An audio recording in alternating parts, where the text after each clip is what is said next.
ನೇಣುಗಂಬ ಏರುವವನಿಗೂ ರಾಷ್ಟ್ರಪತಿಗಳ ಕ್ಷಮೆಯೂ ಇಲ್ಲವೇ? ಶೀಲವೊಂದು ಶುದ್ಧ ಕನ್ನಡಿ,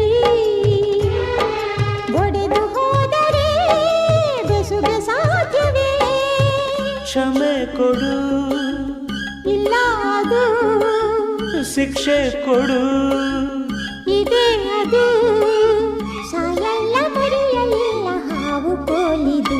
ತಪ್ಪು ಮಾಡೋದು ಸಹಜ ಕಣ, ತಿದ್ದಿ ನಡೆಯೋನು